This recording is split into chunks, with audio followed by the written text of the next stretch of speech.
Hello friends, स्वागत है आप सभी साथियों का एक स्मार्ट स्टडी पर। साथियों, आज है 21 अगस्त 2025 और आज आरआरबी एनटीपीसी अंडर ग्रेजुएट का पेपर था।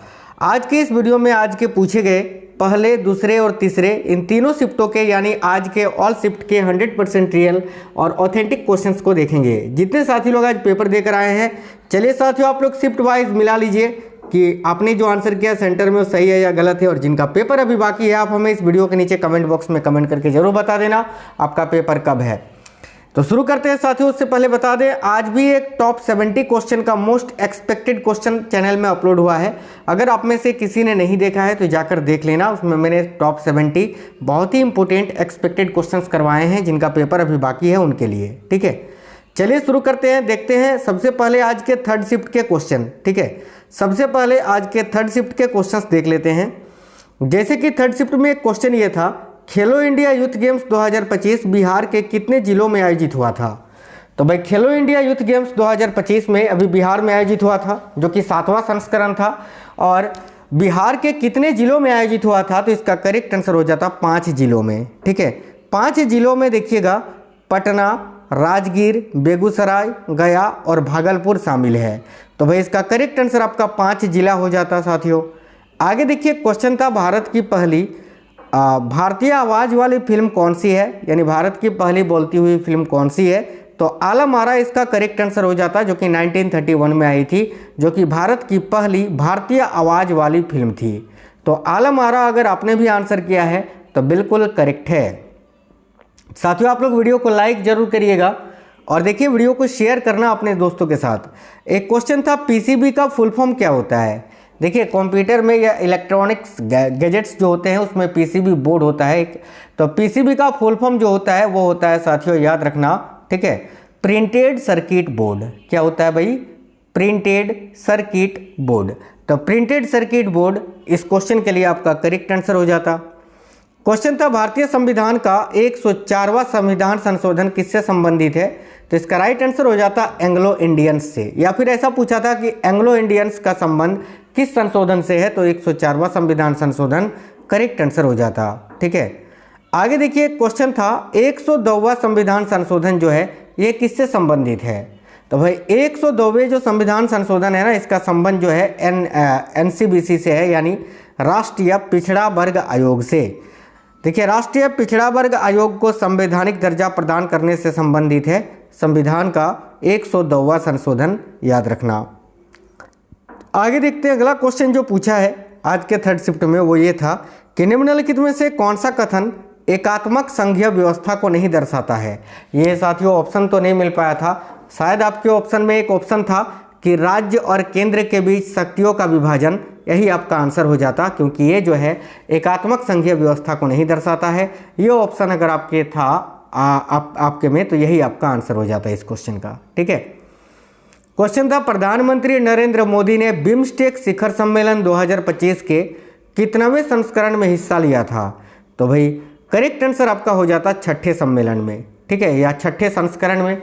तो 6 इस क्वेश्चन के लिए आपका राइट आंसर था। 6, 8, 9 इस प्रकार से ऑप्शन दिए हुए थे, तो 6ठा जो है इस क्वेश्चन का करेक्ट आंसर हो जाता। आगे अगला क्वेश्चन था, भारत का कौन सा शहर अपने ऑटोमोबाइल उद्योग के कारण भारत का डेट्रॉयट के नाम से जाना जाता है। तो भाई भारत का कौन सा शहर है जो अपने ऑटोमोबाइल उद्योग के कारण भारत का डेट्रॉयट के नाम से जाना जाता है। इसका राइट आंसर हो जाता चेन्नई, तमिलनाडु का चेन्नई, है ना। भारत का चेन्नई शहर जो है ना साथियों, अपने ऑटोमोबाइल उद्योग के कारण भारत का डेट्रॉयट के नाम से जाना जाता है। इसे एशिया का डेट्रॉयट भी कहा जाता है, याद रखना। ठीक है, नेक्स्ट क्वेश्चन देखिए, केरल और कर्नाटक के सीमा तट को किस नाम से जाना जाता है। तो भाई केरल राज्य और कर्नाटक का जो सीमा तट है ना, इसको मालाबार तट के रूप में जानते हैं। तो मालाबार इस क्वेश्चन के लिए करेक्ट आंसर हो जाता, मालाबार तट। तो आई होप आप सभी ने इस क्वेश्चन का आंसर बिल्कुल सही किया है, मालाबार तट। आगे एक क्वेश्चन था, भारत के पूर्व 50वें जो मुख्य न्यायाधीश थे ना साथियों, DY चंद्रचूड़, यह वर्तमान में किस यूनिवर्सिटी के प्रिंसिपल हैं। तो भाई नेशनल लॉ यूनिवर्सिटी इस क्वेश्चन का करेक्ट आंसर हो जाता, यानी राष्ट्रीय विधि विश्वविद्यालय दिल्ली में जो स्थित है। राष्ट्रीय विधि विश्वविद्यालय के वर्तमान में प्रिंसिपल हैं भाई भारत के जो 50वें अभी मुख्य न्यायाधीश थे ना DY चंद्रचूड़ जी, वो अभी वर्तमान में राष्ट्रीय विधि विश्वविद्यालय के कौन हैं? तो भाई प्रिंसिपल हैं। बहुत ही अच्छा क्वेश्चन था ये, ठीक है, बहुत ही डीप क्वेश्चन था, काफ़ी साथियों ने गलत किया होगा इस क्वेश्चन को। आगे देखिए, एक क्वेश्चन था भारतीय संविधान के अनुच्छेद 371 में क्या उल्लेखित है? तो भाई देखिएगा, भारतीय संविधान के अनुच्छेद 371 का जो जे है उसमें हैदराबाद कर्नाटक के 6 पिछड़े जिलों को विशेष दर्जा दिया गया है, ठीक है। हैदराबाद और कर्नाटक के 6 पिछड़े जिलों को विशेष जिलों का दर्जा दिया गया है। एक क्वेश्चन था डोनाल्ड ट्रंप अमेरिका के राष्ट्रपति कब बने थे? अब देखिए, ये पहला वाला अगर पूछा था कि डोनाल्ड ट्रंप अमेरिका के पहले प्रधानमंत्री कब बने थे, तो इसका करेक्ट आंसर 22 मई 2017 हो जाता। और अगर पूछा था कि डोनाल्ड ट्रंप जो है ना अमेरिका के 47वें राष्ट्रपति कब बने थे, तो 20 जनवरी 2025 हो जाता। आगे देखिए, क्वेश्चन था कौन सा देश है जो चीन के बेल्ट एंड रोड पहाड़ माफ करना, ठीक है, देखिए कौन सा देश है जो चीन के बेल्ट एंड रोड पहल से, है ना, पहल से अलग होने वाला पहला लैटिन अमेरिकी देश बन गया है? तो भाई इसका करेक्ट आंसर आपका पनामा हो जाता साथियों। पनामा जो है इस क्वेश्चन के लिए बिल्कुल करेक्ट आंसर हो जाता। आगे देखते हैं, अगला क्वेश्चन है 2025 में गुड फ्राइडे कब मनाया गया था? और ये क्वेश्चन आज के सेकंड शिफ्ट के क्वेश्चंस हैं। देखिए बिल्कुल फास्ट करवा रहे हैं साथियों, बहुत ही कम समय में तीनों शिफ्ट के क्वेश्चंस आप लोग देख लोगे। तो 2025 में गुड फ्राइडे कब मनाया गया था? करेक्ट आंसर होता 18 अप्रैल को। आगे देखिए, क्वेश्चन था जल में घुलनशील विटामिन इनमें से कौन सा है? ऑप्शन के अनुसार बनाना था।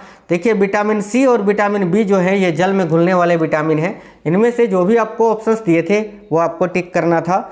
एक क्वेश्चन था ASCII का फुल फॉर्म क्या होता है? इससे पहले वाला क्वेश्चन, ये वाला क्वेश्चन, दोनों क्वेश्चन रिपीटेड है, मतलब कि 4 से 5 बार ये वाला जो क्वेश्चन है ना ASCII, ये अब तक 5 बार रिपीट हो चुका है, 5 बार।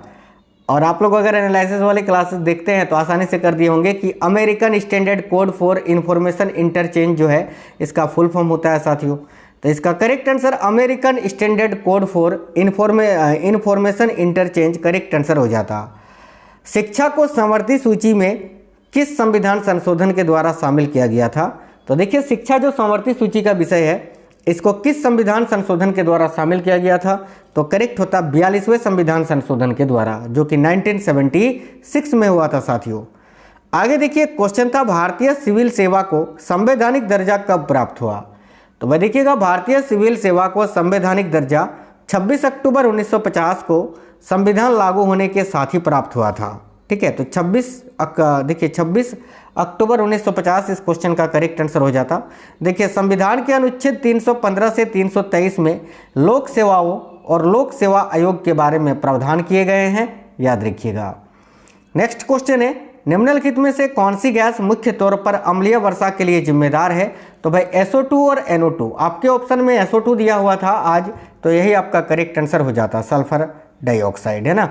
आगे देखिए, क्वेश्चन था किस वर्ष भाषाई आधार पर राज्यों का पुनर्गठन किया गया था? देखिए, पुनर्गठन आयोग का गठन जो है ना ये 1953 में हुआ था, ये गठित हुआ था।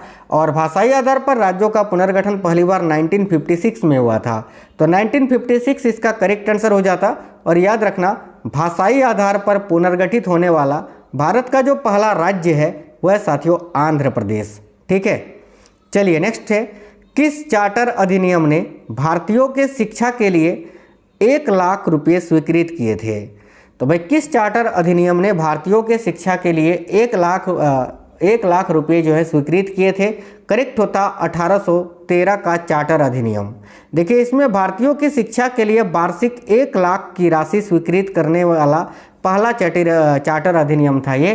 तो 1813 का चार्टर अधिनियम इस क्वेश्चन का करेक्ट आंसर हो जाता। सभी साथी वीडियो को लाइक जरूर करना साथियों। एक क्वेश्चन था, स्वतंत्रता के समय भारत की लगभग कितनी प्रतिशत जनसंख्या कृषि पर निर्भर थी? तो भाई 70% आपके ऑप्शन में भी था, यही आपका करेक्ट आंसर हो जाता। 70 से 75% के आसपास जो भी आपको ऑप्शन मिले, ये क्वेश्चन जब भी पूछे वही आपको आंसर करना है। आज आपके ऑप्शन में 70% दिया हुआ था, जो कि आपका करेक्ट आंसर हो जाता। नेक्स्ट है, भारतीय संविधान का कौन सा अनुच्छेद है जो सर्वोच्च न्यायालय के मूल क्षेत्राधिकार को परिभाषित करता है। साथियों, आज के इस क्लास का नोटिफिकेशन शायद नहीं आएगा, तो आप लोग इस वीडियो को सभी साथियों से रिक्वेस्ट है मेरा, अपने दोस्तों के साथ जरूर शेयर कर देना। वो देखे चाहे ना देखे, आप शेयर जरूर कर देना वीडियो को लाइक करके, ठीक है। तो देखिए, भारतीय संविधान का कौन सा अनुच्छेद है जो सर्वोच्च न्यायालय के मूल क्षेत्राधिकार को परिभाषित करता है। इसका राइट आंसर हो जाता अनुच्छेद 131। देखिए, यह अनुच्छेद केंद्र, राज्य और अंतर्राज्यीय विवादों में सर्वोच्च न्यायालय को मूल क्षेत्राधिकार प्रदान करता है। नेक्स्ट क्वेश्चन था, पाकिस्तान का कौन सा प्रांत है जो हमेशा विवादों में रहा। तो साथियों, पाकिस्तान का कौन सा प्रांत है जो हमेशा विवादों में रहा। इसका राइट आंसर बलूचिस्तान हो जाता। बलूचिस्तान जो है इस क्वेश्चन के लिए करेक्ट आंसर था। आगे आपसे क्वेश्चन पूछा था, दिल्ली में बहुत समय बाद आम आदमी पार्टी रहने के बाद किस पार्टी ने जीत हासिल की। तो भाई करेक्ट होता बीजेपी ने, भारतीय जनता पार्टी ने इस बार बहुमत हासिल की है 48 सीटें जीतकर। अगला क्वेश्चन है, लगभग 2500 वर्ष पूर्व हड़प्पा काल की प्रसिद्ध कांस्य प्रतिमा कौन सी थी। तो डांसिंग गर्ल, नृत्य करती हुई बालिका की मूर्ति साथियों, है ना। देखिए, लगभग 2500 वर्ष पूर्व हड़प्पा काल की प्रसिद्ध कांस्य प्रतिमा नर्तकी यानी डांसिंग गर्ल थी। यह मूर्ति मोहनजोदड़ो से प्राप्त हुई थी और सिंधु घाटी सभ्यता की एक महत्वपूर्ण कलाकृति मानी जाती है। नेक्स्ट क्वेश्चन था, E0 FIR पहल किसने शुरू किया था या किस मंत्रालय ने अगर शुरू किया था तो करेक्ट होता गृह मंत्रालय ने। और अगर पूछा था किसने शुरू किया था तो अमित शाह जी ने, ठीक है। देखिए, केंद्रीय गृह एवं सहकारिता मंत्री श्री अमित शाह ने इसकी शुरुआत की थी। गृह मंत्रालय के भारतीय साइबर अपराध समन्वय केंद्र 14C ने अभूतपूर्व गति से अपराधियों को पकड़ने के लिए नई E0 FIR पहल शुरू की थी। आगे देखिए, अगला क्वेश्चन है, नीट PG, UG नहीं PG था, कि नीट PG 2025 मामले में सुप्रीम कोर्ट ने क्या फैसला सुनाया। ये आपको ऑप्शन के अनुसार बनाना था, हालांकि मैं यहाँ बता देता हूँ।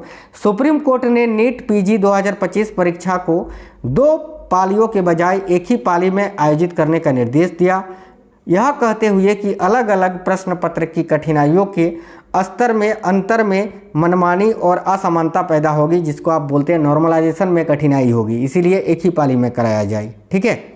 ये जो है अहम फैसला था एक साथियों। तो इसके आसपास जो भी आपको ऑप्शन दिए थे वही आपका करेक्ट आंसर होगा, जिससे सभी उम्मीदवारों को समान अवसर नहीं मिलेंगे।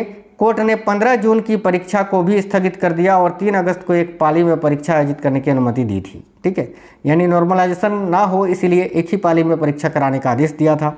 एक क्वेश्चन था, अजंता में केवल पूछा था कि अजंता में कुल कितनी गुफाएं हैं। तो इसका राइट आंसर 29 गुफाएं हो जाता। हालांकि याद रखना, अजंता और एलोरा में कुल 63 गुफाएं हैं, जिसमें से जो है ना 29 अजंता में है और एलोरा में 34 गुफाएं हैं साथियों। आगे एक क्वेश्चन था, पश्चिमी घाट और पूर्वी घाट किसकी सीमा बनाते हैं। तो देखिए, पश्चिमी घाट और पूर्वी घाट जो है ना ये दक्कन के पठार की सीमा बनाते हैं। देखिए, पश्चिमी घाट और पूर्वी घाट दक्कन के पठार की पश्चिमी और पूर्वी सीमा बनाते हैं। आगे क्वेश्चन था, मंत्रिमंडल शब्द का उल्लेख किस अनुच्छेद में है। तो भाई भारतीय संविधान में मंत्रिमंडल शब्द का उल्लेख अनुच्छेद 352 का खंड 3 में किया गया है, याद रखना। और अगर ये ऑप्शन में नहीं था तो आर्टिकल 74 या 75 आपको ऑप्शन में दिया होगा, वही आपका आंसर हो जाता। नेक्स्ट क्वेश्चन है, किसने एशियाई एथलेटिक्स चैंपियनशिप 2025 में 10,000 मीटर और 5,000 मीटर की दौड़ में पहला स्थान हासिल किया था। तो इसका करेक्ट आंसर गुलवीर सिंह आपका हो जाता। क्या आंसर हो जाता साथियों, गुलवीर सिंह। नेक्स्ट क्वेश्चन जो आज पूछा है कि पशुओं से प्राप्त प्रोटीन का स्रोत कौन सा है। ये ऑप्शन के अनुसार बनाना था, जैसे अंडा से भी प्रोटीन प्राप्त होता है, चिकन से भी प्राप्त होता है, तो ये सभी जो है ना ऑप्शन के अनुसार आपको बनाना था। एक क्वेश्चन था, जनसंख्या घनत्व का माप कैसे किया जाता है। देखिए, किसी क्षेत्र में प्रति इकाई क्षेत्र में रहने वाले लोगों की संख्या को गिनकर किया जाता है, याद रखना। तो इसके अनुसार जो भी आपको ऑप्शंस दिए थे वो आपका करेक्ट आंसर हो जाता। आगे एक क्वेश्चन था, किस वंश के राजाओं ने ब्राह्मणों को अनुदान में भूमि दी थी। तो भाई वो किस वंश के राजा थे जिन्होंने ब्राह्मणों को अनुदान में भूमि दी थी। एक्सपेक्टेड क्वेश्चंस में कराया हुआ सेट है ये क्वेश्चन है, इसका करेक्ट आंसर हो जाता सातवाहन वंश में। आगे देखिए, क्वेश्चन था, शेरशाह सूरी ने जो राज्य बांटा था उसे क्या कहा जाता है। तो भाई शेरशाह सूरी ने अपने साम्राज्य को 47 भागों में बांटा था, जिन्हें सरकार कहा जाता था। सरकार अगर आपके ऑप्शन में था तो यही आपका आंसर हो जाता। ये सरकारें आगे चलकर परगानों में विभाजित हुआ, ठीक है। तो अगर सरकार ऑप्शन में नहीं था, परगान था, तो परगान करेक्ट आंसर हो जाता। आगे देखिए, नेक्स्ट क्वेश्चन है साथियों, 1954 में बना परमाणु ऊर्जा प्रतिष्ठान का नाम क्या है? तो 1954 में बना परमाणु ऊर्जा प्रतिष्ठान का नाम, परमाणु ऊर्जा प्रतिष्ठान ट्राम्बे। देखिए इसका अभी जो नाम है वो साथियों बार्क है, यानी भाभा एटॉमिक रिसर्च सेंटर है। देखिए 1966 में डॉक्टर भाभा के निधन के बाद इसका नाम बदलकर जो है ना भाभा एटॉमिक रिसर्च सेंटर कर दिया गया था। आगे क्वेश्चन था, दक्षिण पश्चिम मानसून को कौन से पर्वतमाला रोकती है? तो भाई दक्षिण पश्चिम मानसून जिससे भारत में सबसे अधिक वर्षा होती है, इसको कौन सा पर्वतमाला रोकती है?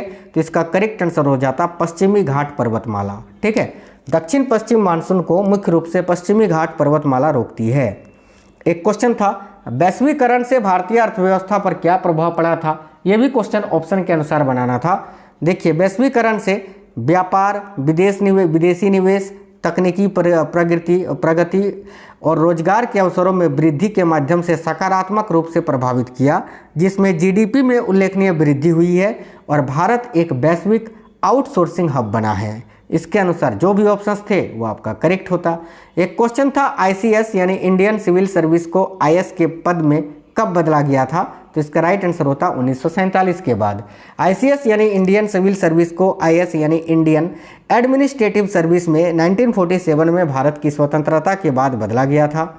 नेक्स्ट क्वेश्चन है 86वां संविधान संशोधन अधिनियम 2002 का संबंध किससे है?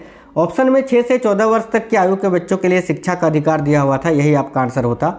इसके अंतर्गत इस संशोधन के अंतर्गत एक नया अनुच्छेद बना था, अनुच्छेद 21 का, ये याद रखना।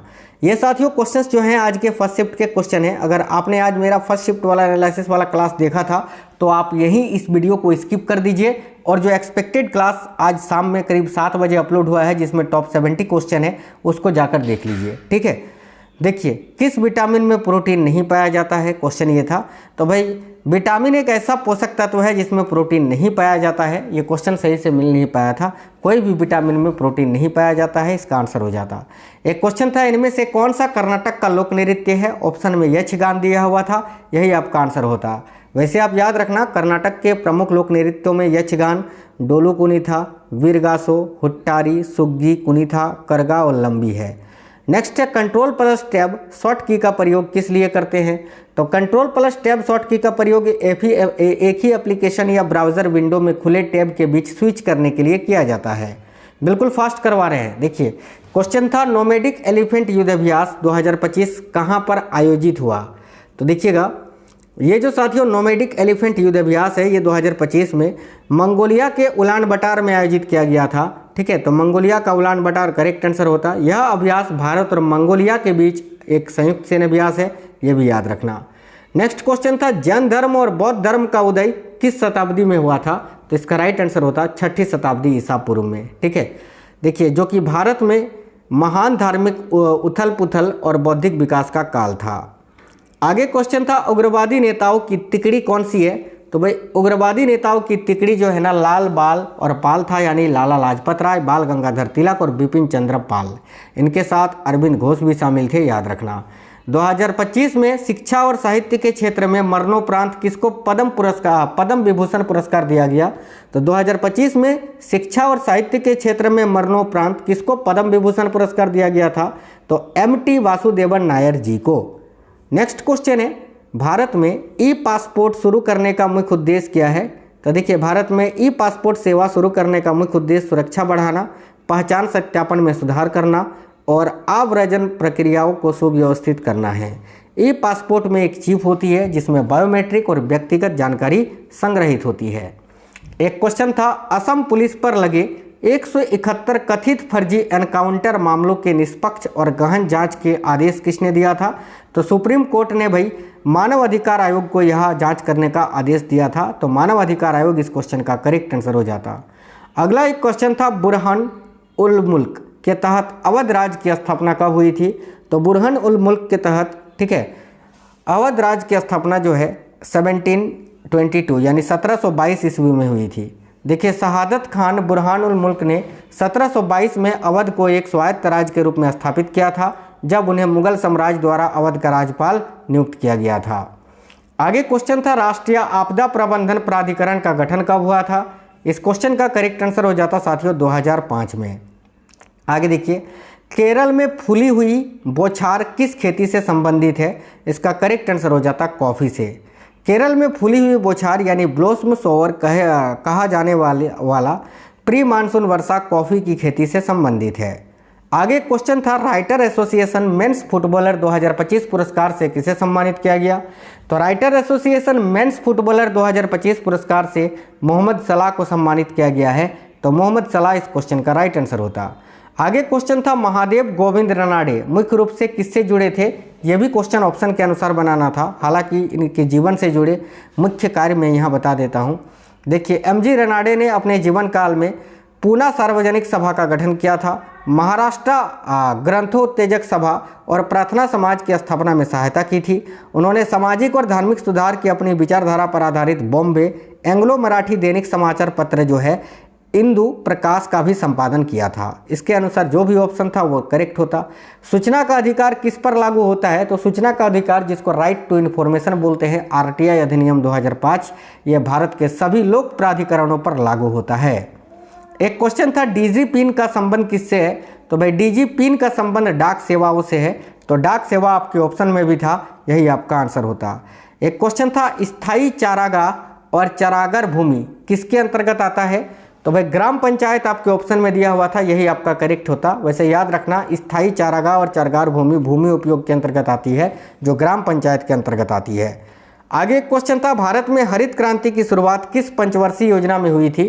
तो भारत में हरित क्रांति की शुरुआत जो है 1966-67 के अंतर्गत हुई थी, जो कि तीसरी पंचवर्षीय योजना के अंतर्गत हुई थी। एक क्वेश्चन था ज़्यादा वर्षा वाले क्षेत्रों में किस प्रकार की मिट्टी पाई जाती है? तो भाई इसका करेक्ट आंसर लेटेराइट मिट्टी आपका हो जाता, ठीक है, जो कि ऑप्शन में भी था। आगे एक क्वेश्चन था पिट्स इंडिया एक्ट के तहत क्या हुआ था? तो पिट्स इंडिया एक्ट जो कि 1784 में आया था, इसके तहत जो है ना ब्रिटिश सरकार ने ईस्ट इंडिया कंपनी के मामलों पर नियंत्रण स्थापित किया और भारत में दोहरी सरकार की नींव रखी थी। नेक्स्ट क्वेश्चन था कैबिनेट मंत्री और मंत्रिपरिषद में कौन सा उच्च पद होता है? तो इसका करेक्ट होगा मंत्रिपरिषद, और मंत्रिपरिषद में सबसे बड़ा पद जो होता है वो प्रधानमंत्री का होता है।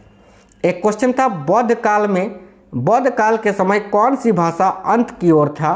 तो इसका करेक्ट आंसर हो जाता पाली भाषा, ठीक है। देखिए, बौद्ध धर्म के शुरुआती ग्रंथों जैसे कि त्रिपिटक को पाली भाषा में लिखा गया था, लेकिन समय के साथ यह भाषा धीरे धीरे कम उपयोग में आने लगी। हरित क्रांति के तहत किस फसल पर सर्वाधिक प्रभाव पड़ा था? इसका करेक्ट आंसर गेहूं और चावल हो जाता। भारत में हरित क्रांति की शुरुआत एम.एस. स्वामीनाथन जी ने की थी, याद रखना। सर्वोच्च न्यायालय के 52वें मुख्य न्यायाधीश कौन है? तो इसका right answer justice B.R. Gavai हो जाता। आगे एक क्वेश्चन था उच्च न्यायालय के न्यायाधीशों का स्थानांतरण कौन करता है? तो भाई उच्च न्यायालय के न्यायाधीशों का स्थानांतरण भारत के राष्ट्रपति करता है, तो राष्ट्रपति करेक्ट आंसर होता। भारतीय संविधान के अनुच्छेद 222 में उच्च न्यायालय के न्यायाधीशों के स्थानांतरण का प्रावधान है।